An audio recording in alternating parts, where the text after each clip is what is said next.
Hi friends, cooperative tutor എന്ന YouTube ചാനലിലേക്ക് ഏവർക്കും സ്വാഗതം. ആദ്യമായിട്ടാണ് ഈ ചാനൽ നിങ്ങൾ കാണുന്നതെങ്കിൽ ദയവ് ചെയ്ത് ആദ്യമൊന്ന് സബ്സ്ക്രൈബ് ചെയ്യുക. സബ്സ്ക്രൈബ് ചെയ്യുന്നതിനോടൊപ്പം തന്നെ ആ കുഞ്ഞു ബെല്ലൈക്കൺ കൂടി ഒന്ന് പ്രസ് ചെയ്യുക. അപ്പോൾ മാത്രമേ ഞാനിടുന്ന ക്ലാസ്സിൻ്റെ നോട്ടിഫിക്കേഷൻ ഉടനടി നിങ്ങൾക്ക് ലഭിക്കുകയുള്ളൂ. നമ്മൾ ഇന്ന് അക്കൗണ്ടൻസിയുമായി ബന്ധപ്പെട്ട ഒരു ക്ലാസ്സാണ്. നമുക്ക് ഏറ്റവും പരീക്ഷയ്ക്ക് അറിയാമെങ്കിലും നമുക്ക് ചിലപ്പം തെറ്റുന്ന കുറച്ച് കാര്യങ്ങൾ മാത്രം ഉൾപ്പെടുത്തിക്കൊണ്ടുള്ള ഒരു ഡൗട്ട് ക്ലിയറിംഗ് സെക്ഷനാണ് ഈ ഒരു അക്കൗണ്ടൻസിയുടെ ക്ലാസ്സിൽ ഉൾപ്പെടുത്തുന്നത്. ക്യാപിറ്റൽ ആൻഡ് റവന്യൂ എല്ലാവർക്കും സംശയം തോന്നുന്ന ഒരു ഭാഗമാണ്. ഇത് ക്യാപിറ്റൽ എക്സ്പെൻഡിച്ചർ ആണോ റവന്യൂ എക്സ്പെൻഡിച്ചർ ആണോ എന്നിങ്ങനെയുള്ള കൺഫ്യൂഷൻ. അതുമായി ബന്ധപ്പെട്ട കുറച്ച് ക്വസ്റ്റ്യൻസ് ആണ് ആഡ് ചെയ്തിരിക്കുന്നത്. ഞാൻ അക്കൗണ്ടൻസി ഇനിയും ജൂലൈ 30 നടക്കുന്ന എക്സാം വരെയും ഇങ്ങനെ ഓരോ ഭാഗമായി തിരിച്ചിട്ടുള്ള ക്വസ്റ്റ്യൻ ആൻസർ ആയിരിക്കും ഇടുന്നത്. ഇതിനകത്ത് ഓപ്ഷൻസ് ഒന്നും കാണാൻ സാധ്യതയില്ല. ഓപ്ഷൻസിന്റെ ആവശ്യമില്ല. നമ്മളൊരു ക്വസ്റ്റ്യൻ ഒരു ആൻസർ എന്ന രീതിയിൽ പഠിച്ചു പോകാം. Dash is an expenditure of non recurring nature. Non recurring nature ഉള്ള എക്സ്പെൻഡിച്ചർ ഏതാണ്? Answer capital expenditure. Capital expenditure. രണ്ടാമത്തെ question, revenue expenditure is an expenditure of. Revenue expenditure എന്നത് ഏതാണ്? Recurring nature. Answer recurring nature. അടുത്ത question, dash expenditure is incurred for a number of year. ഈ ഒരു expenditure ഉണ്ടാകുന്നത് വളരെ നീണ്ട കാലയളവിലേക്കാണെങ്കിൽ ആ ഒരു എക്സ്പെൻഡിച്ചർ അറിയപ്പെടുന്ന പേരെന്താണ്? Answer capital expenditure. അടുത്ത question, dash expenditure is incurred only for the current year in which it is incurred. ഒരു എക്സ്പെൻഡിച്ചർ ഉണ്ടാകുന്നത് കറന്റ് ഇയറിലേക്ക് മാത്രമാണെങ്കിൽ അത്തരത്തിലുള്ള എക്സ്പെൻഡിച്ചറിനെ പറയുന്ന പേരെന്താണ്? Answer revenue expenditure. Revenue expenditure. അടുത്ത question, the benefit of expenditure is spread over a number of year.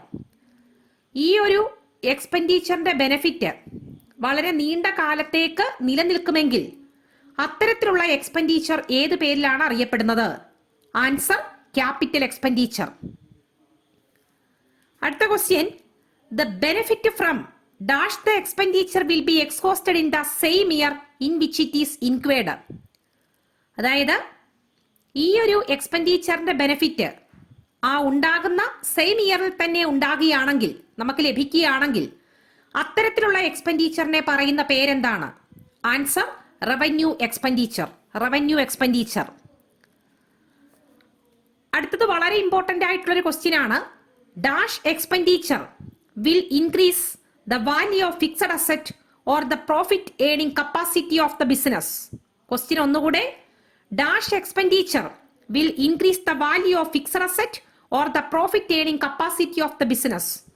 ഏതെങ്കിലും ഒരു എക്സ്പെൻഡിച്ചർ ഉണ്ടാകുകയും ആ എക്സ്പെൻഡിച്ചർ ഫിക്സഡ് അസറ്റിന്റെ വാല്യൂ കൂട്ടാനോ അല്ലെങ്കിൽ ബിസിനസിന്റെ പ്രോഫിറ്റ് ഏണിംഗ് കപ്പാസിറ്റി കൂട്ടുകയോ ചെയ്താൽ അത്തരത്തിലുള്ള എക്സ്പെൻഡിച്ചറിന് പറയുന്ന പേരെന്താണ്? Answer capital expenditure. അടുത്ത question, dash expenditure is incurred for maintaining the value of fixed asset or earning capacity of the business. ഈ ഒരു എക്സ്പെൻഡിച്ചർ ഉണ്ടാകുന്നത് ഫിക്സഡ് അസറ്റിന്റെ വാല്യൂ നിലനിർത്താൻ വേണ്ടിയാണെങ്കിൽ, അതുപോലെ ബിസിനസിന്റെ വരുമാനം കിട്ടുന്ന ഒരു റവന്യൂ കിട്ടും എന്ന് മാത്രമേ ഉള്ളെങ്കിൽ അത്തരത്തിലുള്ള എക്സ്പെൻഡിച്ചറിന് പറയുന്ന പേരാണ് റവന്യൂ എക്സ്പെൻഡിച്ചർ. Revenue expenditure. അതായത് ഇപ്പോൾ ഒരു ഓൾഡ് ബിൽഡിങ്ങിന് പെയിന്റ് അടിക്കുക, അതിന്റെ ആ ഫിക്സഡ് അസറ്റിന്റെ വാല്യൂ ഒന്ന് നിലനിർത്താൻ വേണ്ടി മാത്രമാണ്. അതുപോലെ ഒരു മോട്ടോർ കാർ റിപ്പയർ ചെയ്യുക, അതും എന്താണെന്ന് ചോദിച്ചാൽ ഫിക്സഡ് അസറ്റിന്റെ വാല്യൂ ഒന്ന് നിലനിർത്താൻ വേണ്ടിയിട്ടാണ്. ഇത്തരത്തിലുള്ള എക്സ്പെൻഡിച്ചറിന് പറയുന്ന പേരാണ് റവന്യൂ എക്സ്പെൻഡിച്ചർ. Answer revenue. അടുത്ത question, acquisition, construction, improvement, extension, addition etcetera on fixed asset is dash expenditure. ഒരു ഫിക്സഡ് അസറ്റ് ഏറ്റെടുക്കുക, അതുപോലെ ഫിക്സഡ് അസറ്റിൽ എന്തെങ്കിലും കൺസ്ട്രക്ഷൻ നടത്തുക, ഇംപ്രൂവ്മെന്റ് നടത്തുക, ആ ഒരു ഫിക്സഡ് അസറ്റ് ഒന്ന് എക്സ്റ്റെൻഡ് ചെയ്യുക, അഡീഷൻ ആയിട്ട് എന്തെങ്കിലും ചെയ്യുക, ഇതൊക്കെ ചെയ്യുകയാണെങ്കിൽ ആ ഫിക്സഡ് അസറ്റിന് ഉണ്ടാകുന്ന എക്സ്പെൻഡിച്ചർ ഏതാണ്? Answer capital expenditure. Answer capital expenditure. അടുത്ത ക്വസ്റ്റ്യൻ, ഡിപ്രീസിയേഷൻ, ബാഡ് ഡെപ്റ്റ് എക്സെട്ര ആർ ഡാഷ്. ഒരു വർഷത്തിൽ ഉണ്ടാകുന്ന ഡിപ്രീസിയേഷൻ, ബാഡ് ഡെപ്റ്റ് ഇവ എന്താണെന്ന് ചോദിച്ചാൽ റവന്യൂ എക്സ്പെൻഡിച്ചർ ആണ്. ആൻസർ റവന്യൂ എക്സ്പെൻഡിച്ചർ ആണ്. അടുത്ത question, construction of a building. Construction of a building ഏത് ടൈപ്പിലുള്ള എക്സ്പെൻഡിച്ചർ ആണ് എന്ന് ചോദിച്ചാൽ ക്യാപിറ്റൽ എക്സ്പെൻഡിച്ചർ ആണ്. ക്യാപിറ്റൽ എക്സ്പെൻഡിച്ചർ ആണ്. ഞാൻ മുമ്പേ പറഞ്ഞായിരുന്നു, ഒരു ഓൾഡ് ബിൽഡിംഗ് പെയിന്റ് അടിക്കുന്നു എന്നും പറഞ്ഞിട്ട് അതെന്ന് പറഞ്ഞു കഴിഞ്ഞാൽ എന്താണെന്ന് ചോദിച്ചാൽ റവന്യൂ എക്സ്പെൻഡിച്ചർ ആണ്. പക്ഷേ cost incurred for painting the new building അതൊന്ന് ഓർത്തോണം. Cost incurred for painting the new building, ഒരു പുതിയ ബിൽഡിംഗ് പെയിന്റ് ചെയ്യുവാണെങ്കിൽ അത്തരത്തിലുള്ള എക്സ്പെൻഡിച്ചർ ക്യാപിറ്റൽ എക്സ്പെൻഡിച്ചർ ആണ്. Answer capital expenditure. അടുത്ത question, architect fee paid for the construction of building. ഒരു building construct ചെയ്യുന്ന സമയത്ത് നമ്മൾ ആർക്കിടെക്റ്റിന് കൊടുക്കുന്ന ഫീസ് അത് എന്ത് തരത്തിലുള്ള എക്സ്പെൻഡിച്ചർ ആണെന്ന് ചോദിച്ചാൽ ക്യാപിറ്റൽ എക്സ്പെൻഡിച്ചർ ആണ്. ക്യാപിറ്റൽ എക്സ്പെൻഡിച്ചർ ആണ്.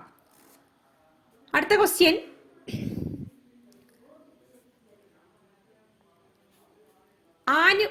Installation of plumbing and electrical fittings in the newly constructed building. Newly constructed building എന്ന് എടുത്ത് ചോദിച്ചിട്ടുണ്ടെങ്കിൽ അതിന്റെ ആൻസർ ക്യാപിറ്റൽ എക്സ്പെൻഡിച്ചർ ആണ്. Installation of plumbing and electric fittings in the newly construction building. Answer capital expenditure. അടുത്ത question, cost incurred for obtaining permission from the local body for the construction of building. ഒരു building ഇന്ന സ്ഥലത്ത് പണി കഴിപ്പിച്ചോളാൻ എന്നുള്ള local body, അതായത് panchayat, municipality എന്നിവരുടെ sanction കിട്ടുന്നതിന് വേണ്ടി ചെലവായ തുക അതെന്താണെന്ന് ചോദിച്ചാൽ ഏത് ടൈപ്പിലുള്ള എക്സ്പെൻഡിച്ചർ ആണെന്ന് ചോദിച്ചാൽ ക്യാപിറ്റൽ എക്സ്പെൻഡിച്ചർ ആണ്. ഇത്രയും ക്വസ്റ്റ്യൻസ് ആണ് ഈ ഒരു ക്ലാസ്സിൽ ഞാൻ ഉൾപ്പെടുത്തിയിരിക്കുന്നത്. അക്കൗണ്ടൻസിയുമായി ബന്ധപ്പെട്ട ഓരോ ഭാഗത്തിലെയും ഇങ്ങനെ വേർതിരിച്ചുള്ള ക്വസ്റ്റ്യൻസ് നിങ്ങൾക്ക് ഇഷ്ടപ്പെടുകയാണെങ്കിൽ നിങ്ങൾ ഇതിന്റെ താഴെ കമന്റ് ബോക്സിൽ കമന്റായി കൊടുക്കുക. ഞങ്ങൾക്ക് ഇനിയും ഇതുപോലത്തെ ക്വസ്റ്റ്യൻ വേണമെന്നുള്ളത്. അങ്ങനെ കമന്റ് ബോക്സിൽ കമന്റ് വരുന്നതിനനുസരിച്ച് മാത്രമേ ഞാൻ ഇങ്ങനെ ഓരോ ഭാഗം തിരിച്ച് അക്കൗണ്ടൻസി ക്ലാസ്സുകൾ നിങ്ങൾക്ക് തരത്തുള്ളൂ. അല്ലെന്നുണ്ടെങ്കിൽ നമുക്ക് പ്രീവിയസ് ക്വസ്റ്റ്യൻ മാത്രം ചെയ്തുകൊണ്ട് മുന്നോട്ട് പോകേണ്ടത് വരും. ഇത് കുറച്ചുകൂടെ എഫക്റ്റീവ് ആണെന്ന് തോന്നിയുകൊണ്ട് മാത്രമാണ് അക്കൗണ്ടൻസിയിൽ ഇങ്ങനെ ഒരു പുതിയ മെത്തേഡ് ഞാൻ ഇൻട്രൊഡ്യൂസ് ചെയ്തത്. നമുക്ക് പഠിക്കേണ്ട ഫുൾ പോർഷനെ ഇങ്ങനെ തരം തിരിച്ച് അതിൽ നിന്ന് മാക്സിമം ക്വസ്റ്റ്യൻസ് പ്രിപ്പയർ ചെയ്തുകൊണ്ടിരിക്കുകയാണ്. അതുകൊണ്ട് നിങ്ങളുടെ വിലയേറിയ അഭിപ്രായങ്ങൾ ദയവ് ചെയ്ത് കമന്റ് ബോക്സിൽ രേഖപ്പെടുത്തുക. ഇത്തരത്തിലുള്ള ക്ലാസ്സുകൾ ആവശ്യമുണ്ടോ ഇല്ലയോ എന്നത്. അപ്പം ഇത്രയും ക്വസ്റ്റ്യൻസ് ഉൾപ്പെടുത്തിക്കൊണ്ട് ഈ ക്ലാസ് തൽക്കാലം നിർത്തുന്നു. Thanks for watching.